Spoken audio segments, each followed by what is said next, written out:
আপনার বাড়িতে কি এই ধরনের বোরিং একটা গ্রিল বারান্দা আছে? চোর ডাকাতের ভয়ে আমরা আমাদের ব্যালকনিকে বা বারান্দাকে এই ধরনের গ্রিল দিয়ে জেলখানায় পরিণত করে দিই। আজকের ভিডিওতে আমি দেখাবো এই বোরিং গ্রিল বারান্দাকে কিভাবে সুন্দর করে এবং ডিআইওয়াই ভাবে সাজাবেন। এই যে দেখছেন এই বারান্দাটির আমি মেকওভার করেছি। এখানে অনেকদিন আগে এই বারান্দাটির রং করা হয়েছে। তো রংটাও খারাপ হয়ে গেছে, কিন্তু আমার কাছে কোনো অপশন ছিল না রং করার। তার জন্য আমি এখানে ওয়ালপেপারের ব্যবহার করেছি। এই যে বারান্দার এই সাইডের যে দেওয়ালটা আছে আর একটা সাইডের দেওয়াল, আর এর নিচে আমি ওয়ালপেপার দিয়েছি। ওয়ালপেপার লাগানো ডান। এবার হলো বারান্দাকে সাজানোর পালা। এই যে আয়না দেখতে পাচ্ছেন, এই আয়নাটি আমি অনেক আগে হাজারদুয়ারি থেকে নিয়েছিলাম যখন আমি স্কুলে পড়তাম।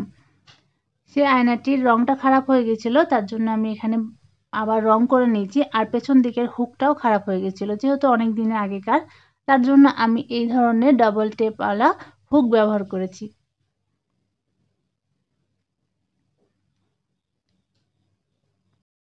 দুটো আয়নাকে আমি এরকমভাবে ওপর নিচ করে ব্যালকনির সাইডে ঝুলিয়ে দিয়েছি।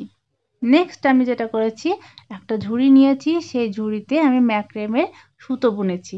এই বুননোটা আমি দেখাতে পারছি না, কারণ আমি এটা রাত্রেবেলায় মানে যখন ক্যামেরা অফ ছিল তখনই করেছি। এটা একটা প্ল্যান্টার হিসাবে ব্যবহার করব। এই ধরনের প্ল্যান্টারগুলোতে ইনডোর প্ল্যান্ট রাখলে দেখতে ভালো লাগে এবং বেশি দিন টেকসইও হয়। নেক্সট আরেকটাও প্ল্যান্টার বানিয়েছি, এই ধরনের কিউট একটা প্ল্যান্টার। এটাতে প্রথমে একটা দইয়ের হাঁড়ি ছিল, তাতে আমি গাছ লাগিয়েছিলাম। আর তাই ভাবলাম এটাতে আমার একটু লিপ্পন আর্ট করা যাক।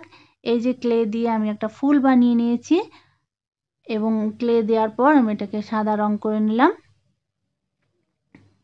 তারপর এই যে এই কাজগুলোকে আমি বসিয়ে দেব।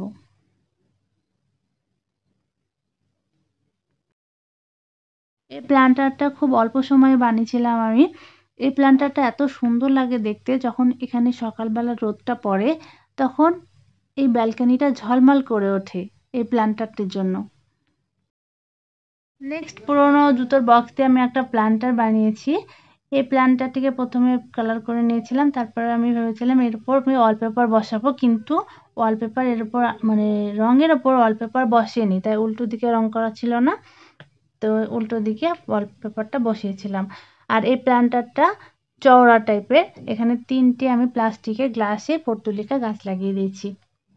এই গাছগুলো এত সুন্দর, যখন সকালবেলা রোদটা আসে আমার এই ব্যালকনিতে, তখন ব্যালকনিটা দেখতে এত সুন্দর লাগে।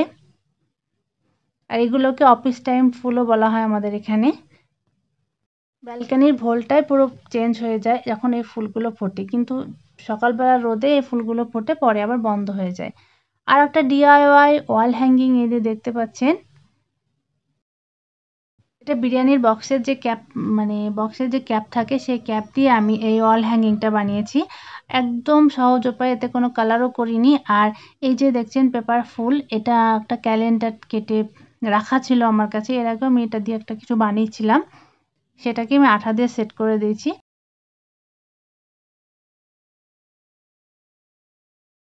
এটার নিচে ম্যাক্রেমের টাসেল বানিয়েছি আর লিফ বানিয়েছি, সেটা সেট করে দিয়েছি।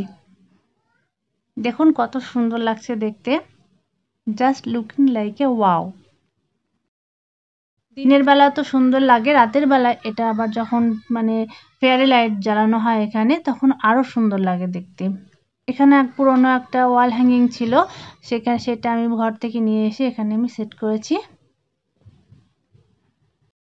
এই যে ওয়াল হ্যাঙ্গিং প্ল্যান্টারটা দেখতে পাচ্ছেন, সেটা আমি এর আগে একটা ভিডিওতে দেখিয়েছি কিভাবে ফুলের তোড়ার ফ্রেম দিয়ে এটা বানিয়েছি।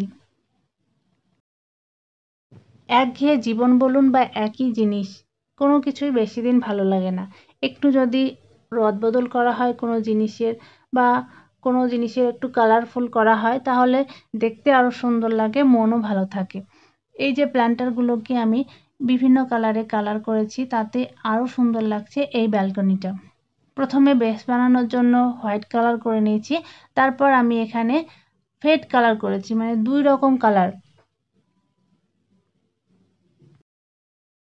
পিঙ্ক কালার আর স্কাই কালার দুটো কালার নিয়ে আমি এখানে কম্বিনেশন করেছি। এটা স্পঞ্জ দিয়ে করলে কালারগুলো খুব সহজে বসানো যায় কালারটাকে, এবং ছোপ ছোপ যে দাগ পড়ে সেটা হয় না। এই কালার করার পর এই প্ল্যান্টারটাকে বেশি দিন টেকসই করার জন্য আমি এখানে মড পজের ব্যবহার করেছি। দেখুন কত সুন্দর লাগছে দেখতে। আর এখানে আমি লাইভ, লিভ এবং লাভ লিখেছি। এই হলো পুরো ব্যালকনিটার লুক। অনেকদিন থেকে ভাবছিলাম এই জায়গাটাতে কিছু না কিছু করব, কিন্তু ঠিক সময় করে উঠতে পারিনি। সকালবেলা ঘুম থেকে উঠে এই জায়গাটিতে দাঁড়ালে অনেক শান্তি লাগে, অনেক মনটা অনেক খুশি খুশি লাগে। এই বোরিং বারান্দাটিকে কেমন মেকওভার করতে পেরেছি সেটা আমার কমেন্ট বাক্সে অবশ্যই লিখে জানাবেন, আর সাবস্ক্রাইব করে আমার পাশে থাকবেন। আমি সবসময় চেষ্টা করি DIY ভাবে কিভাবে ঘর সাজানো যায় বা খুব কম খরচে কিভাবে ঘর সাজানো যায়। তাহলে আজকে এই পর্যন্তই, নেক্সট কোনো ভিডিওতে দেখা হবে।